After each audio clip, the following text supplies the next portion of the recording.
मई माह 2025 का आखिरी सप्ताह कुंभ राशि के लोगों के लिए कैसा रहेगा।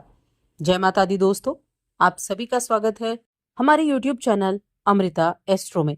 और आज की इस वीडियो में मैं बात करने वाली हूँ 26 मई से 31 मई तक के कुंभ राशि फल के बारे में।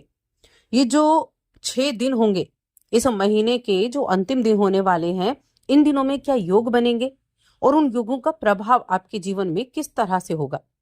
तो देखिए, 26 मई से अगर देखा जाए तो एक शुक्र का राशि परिवर्तन होगा, जो कि इस महीने के अंतिम दिन होने वाला है, यानी कि 31 मई को।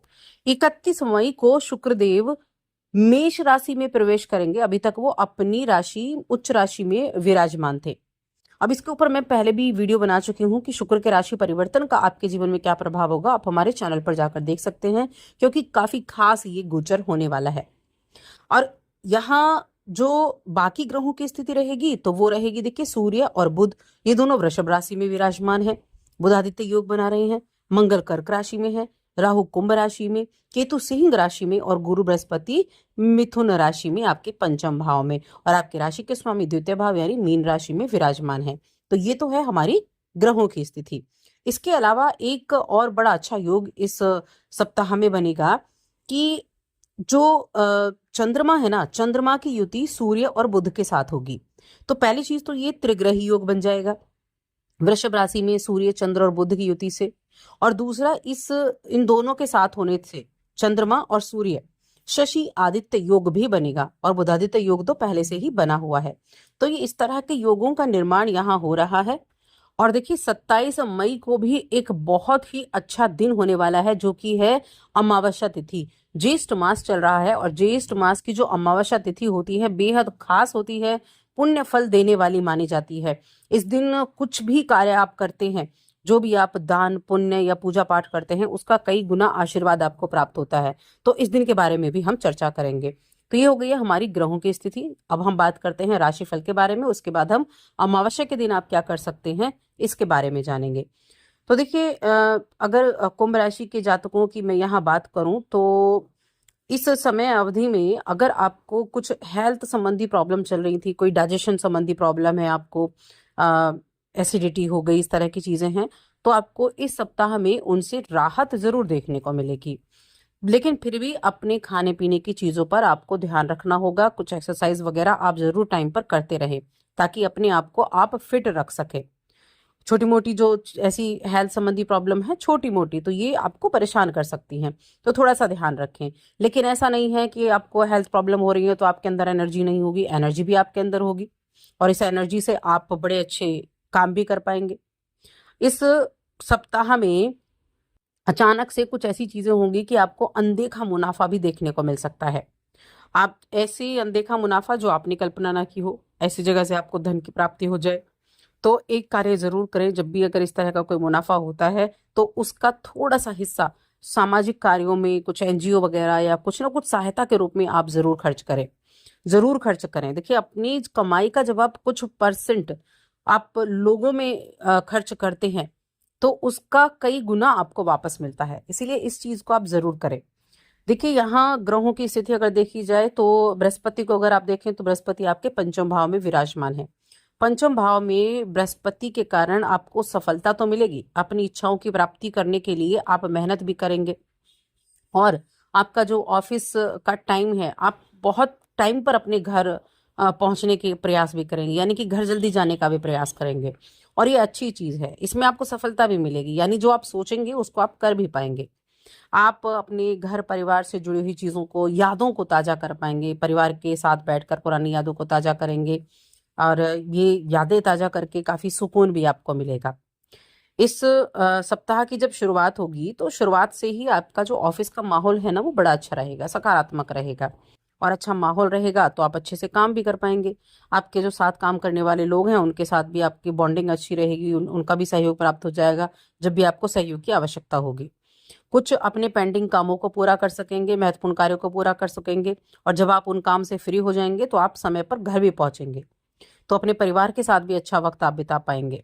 इस समय आपके इस सप्ताह में हो सकता है कि आप अपने बच्चे के लिए कुछ करना चाहते हो, उनकी शिक्षा के लिए कुछ करना चाह रहे हो। तो उनको आप सही दिशा दिखाते हुए दिखाई देंगे कि इस चीज का महत्व समझाना कि जो पढ़ाई है, जो एजुकेशन है वो कितनी इंपॉर्टेंट है। तो इन चीजों की इंपॉर्टेंस भी आप अपने बच्चों को सिखाते हुए दिखाई देंगे। अब देखिए, यहाँ धन की प्राप्ति तो आपको होगी, अपने कुछ प्रियजनों से भी आपकी मुलाकात होगी, और कहीं ना कहीं नौकरी में प्रगति की संभावना भी बन रही है। कुछ नई चीजें सीखने का अवसर मिलेगा, नया कौशल सीखने का अवसर। रिलेशनशिप जहां तक देखी जाए तो अपने भाइयों के साथ स्थिति मजबूत रहेगी, भाईचारा मजबूत रहेगा, आपके भाई बहनों के बीच में अच्छे संबंध स्थापित होंगे आपके, और साथ में माता पिता का स्नेह भी आपको मिलेगा। सामाजिक रूप से आप काफी सक्रिय रहेंगे, या मैं कह सकती हूँ सामाजिक रूप से काफी ज्यादा अच्छा आपके लिए समय होने वाला है। कोई भी अगर आपके आसपास कहीं भी किसी से भी विवाद चल रहा था, तो उस विवाद को सुलझाने के लिए थोड़ा सा धैर्य और थोड़ी सी समझदारी से आपको काम लेना होगा। इस चीज का खास तौर से ध्यान रखें। अब देखिए, पैसा इस सप्ताह में आपके पास जरूर आएगा, बहुत अच्छा योग बना हुआ है धन आने का। लेकिन आपको अपने माता की सेहत थोड़ी प्रभावित होती हुई दिखाई दे सकती है, तो माता की सेहत का ध्यान रखना है। हालांकि पिता की सेहत अगर खराब थी तो उनकी सेहत में इंप्रूवमेंट होती दिखेगी, लेकिन माता की सेहत का ध्यान रखना है, समस्या हो सकती है। और साथ में आपके अगर कोई आपके कॉम्पिटिटर हैं, आपके कोई शत्रु हैं, उनको आप पराजित कर सकते हैं, उन पर आप हावी पड़ने वाले हैं। कोर्ट कचहरी से जुड़े हुए जो कार्य हैं, उनमें भी आप जो प्रयास कर रहे हैं, उस प्रयासों से सफलता के योग बने हुए हैं। आप एक चीज याद रखें हमेशा कि जो आपका काम है ना, जो आपका परिश्रम है, जो आपकी मेहनत है, उस पर आपको विश्वास करना होगा, ना कि भाग्य। भाग्य पर विश्वास ना करके परिश्रम पर, अपनी मेहनत पर विश्वास करें। जब आप अपनी मेहनत पर विश्वास करेंगे तो आपके कार्य जल्दी बनेंगे। और स्टूडेंट्स के लिए देखा जाए तो स्टूडेंट्स के लिए ये समय सामान्य बना रहेगा। सामान्य यानी कि आप जिन कार्यों को लेकर चलेंगे, जिन कार्यों को आप पूरा करना चाहेंगे, उन कार्यों पर आप ध्यान दे पाएंगे। इसलिए अपने काम को सबसे महत्वपूर्ण समझें। आप अपने काम और अपनी जिम्मेदारी हर चीज को बखूबी निभाएंगे, व्यस्त रहेंगे। और जब आप मेहनत करते हैं तो देखिए, मेहनत का फल बहुत देरी से मिलता है, लेकिन मिलेगा जरूर। हमेशा एक संतुलन बनाकर रखें अपने रिश्तों और अपने काम के बीच में, और कुछ थोड़ा सा वक्त अपने लिए जरूर निकालें जो आपको मानसिक शांति देगा। जब आप अपने लिए वक्त निकालते हैं तो बेहद अच्छा होता है। आप अपने अंदर झांकते हैं, आप अपने बारे में सोचते हैं। प्रेम जीवन ठीक ठाक है। तो अगर देखा जाए तो देखिए, रोजी रोजगार के काम में तरक्की है, पराक्रम कर रहे हैं, वो पराक्रम का रिजल्ट आपको मिलेगा। और स्टूडेंट्स के लिए भी अच्छा है, प्रेम जीवन में भी स्थिति अच्छी है, संतान के लिए भी स्थिति अच्छी है। पंचम भाव के गुरु जो बैठे हैं वो संतान के लिए अच्छे हैं, संतान के एजुकेशन के लिए अच्छे हैं, संतान प्राप्ति के लिए भी अच्छे हैं। जिनके मन में संतान प्राप्ति की इच्छा है ना, उनके लिए भी ये समय अच्छा है। अब अमावस्या की बात कर लेते हैं। तो देखिए, ज्येष्ठ मास बहुत महत्वपूर्ण होता है, और ज्येष्ठ मास की अमावस्या बहुत महत्वपूर्ण होती है, क्योंकि इस दिन अगर व्यक्ति सच्चे मन से स्नान, दान, तर्पण, पूजा करता है तो पापों से मुक्ति मिलती है, पितरों का आशीर्वाद प्राप्त होता है।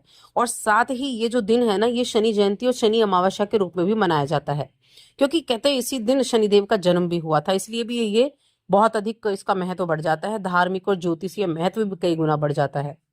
अब ये है कब? तो देखिए, अगर आप कंफ्यूज हैं कि 26 को है या 27 को है, तो 26 की दोपहर में शुरू होगी और 27 की रात तक रहेगी। तो इसलिए उदय तिथि के अनुसार हमेशा त्योहार मनाए जाते हैं।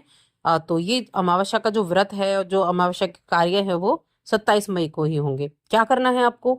सबसे पहले तो जब आप उठेंगे, स्नान आदि करेंगे, तो स्नान के पानी में थोड़ा सा गंगा जल डाल के स्नान करें, अपने पितरों के नाम से तर्पण करें, दान करें। इससे आपके पितरों का आशीर्वाद मिलेगा, जीवन में शांति रहेगी। और खासतौर से पितृ दोष निवारण के लिए ये दिन बहुत उत्तम है। भगवान विष्णु की पूजा करें, सभी दुखों और कष्टों से छुटकारा मिलेगा। शनिदेव का जन्म भी इस दिन हुआ था, तो शनि जयंती के रूप में भी ये दिन मनाया जाएगा। और इस दिन जब आप शनिदेव की पूजा अर्चना करेंगे तो जो दोष हैं, इस ग्रह से जुड़े, शनि से जुड़ी बाधाएं हैं, वो भी आपकी कहीं ना कहीं समाप्त होती हुई दिखाई देंगी। पीपल के पेड़ की पूजा करें, पीपल के पेड़ के नीचे एक दीपक जलाएं, थोड़ा सा जल अर्पित करें, और उसकी 7 परिक्रमा या 11 परिक्रमा करें। तो इन कार्यों को आप कर सकते हैं। कुछ आप किसी भी शनि मंदिर में जाकर तेल हो गया, काले तिल हो गए, काले कपड़े हो गए, इस तरह की चीजें भी दान कर सकते हैं। ओम शं शनिश्चराय नमः इस मंत्र का जप करते हुए। देखिए, कहते हैं इस दिन पितृलोक के द्वार खुले होते हैं, इसीलिए इस दिन जब आप पितरों के लिए तर्पण करते हैं ना, तो ये पिंडदान सीधा उन तक पहुंचता है। तो इस दिन को बिल्कुल भी आप इग्नोर ना करें, इस दिन अपने पितरों के लिए जरूर कुछ करें और साथ ही चैनल को सब्सक्राइब कर लें।